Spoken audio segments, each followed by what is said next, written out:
When I was 6 years old, I was in the first grade, and one day I was asked a question that would drastically change the way that I viewed myself. At first, I didn't know how to feel about this question, but then it was asked again and then again. Being asked this question several times began to take a toll on me and became one of the driving forces of my insecurities, even to this day. The question was, why are you so light-skinned? For those of you who don't know, this question has several deeper meanings. Asking this question also means, why are you acting so light-skinned? Which means, why are you so soft, so cocky, so pretty, or entitled? As a young Afro-Latino growing up in America, this question cut me even more deeply because often we are told not to show signs of any weakness or vulnerability. To me, it was as if my light skin simply added to the pressures that have been placed on me by society since childhood. A little bit about me, I was confident in my intelligence from a very young age. My mother always made sure I had the resources I needed to learn and enhance my education. I was the kid who always had a book in my hand, I spoke and participated in school, and I was very artistic. Even at a young age, it was often these traits that would lead people to ask me the question of, why are you so light-skinned? Or why are you acting so light-skinned? This question affected me so deeply that it began to eat at me. The more I heard it, the less I participated in school or put myself on display in any shape or form. It was like a slow and painful death. I was dying inside and I didn't even know it. Subconsciously, I began to judge myself. I would think, you're so light-skinned and you're showing off for what? I even began to judge my physical appearance. My curly hair, my bright eyes, my nose and lips, and naturally my light skin. All things that I used to find value in became a living, permanent reminder of how light-skinned I was. This self-degradation continued until about my 7th grade year when the pandemic hit. Life for many during this time became a reflection period, and I was of no exception to this. Through many conversations with my mom about school and past events, I began to unravel all of the gripping tensions on my life. Simultaneously, I was continuing school via online learning. Sometime later into that year, we began a unit in school in which we identified and dissected racial tensions in earlier history. And that was how I learned about colorism.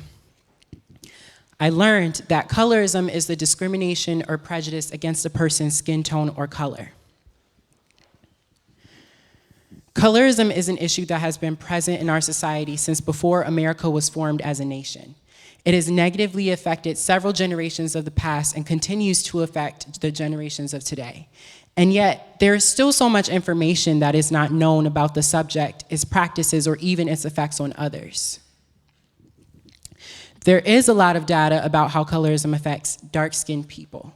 For instance, in a study conducted by Pew Research Center of Latinos, Pew found that 62% of Hispanics claim that having a darker skin color hurts Latinos' ability to get ahead. 59% of Latinos claim that having a lighter skin tone helps Latinos' ability to get ahead. GMA did a segment on colorism portraying the same narrative as did the World Economic Forum. Each one studied the ways in which colorism affects dark-skinned people. Furthermore, colorism is such a prevalent issue because it is so deeply rooted in the history of America.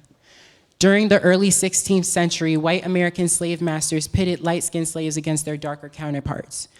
Dark-skinned slaves were viewed as less attractive, physically stronger, and more susceptible to pain, which often meant they were given the most difficult tasks on the plantation, many known as field slaves.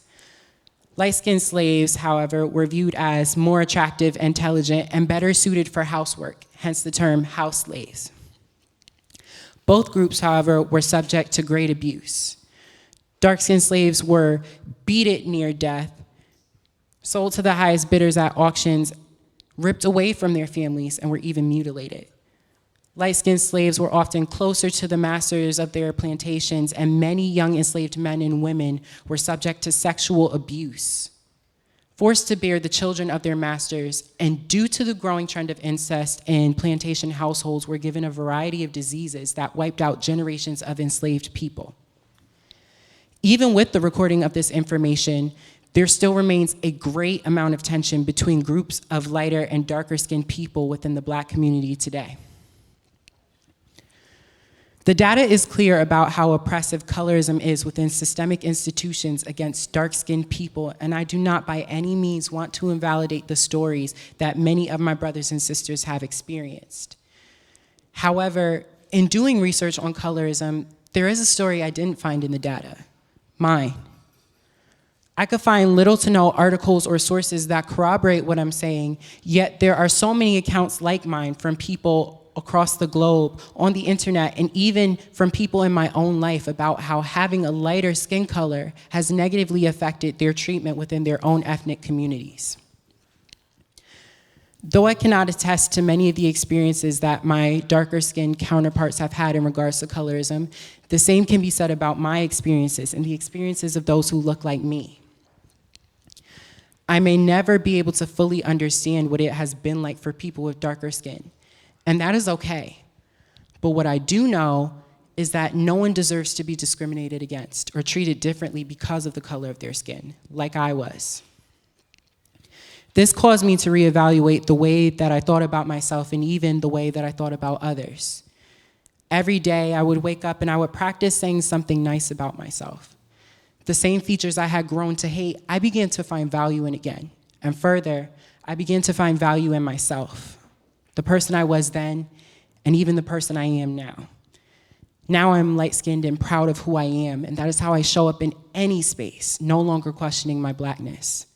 Perhaps we should all reevaluate the way through which we view ourselves and those around us. Thank you.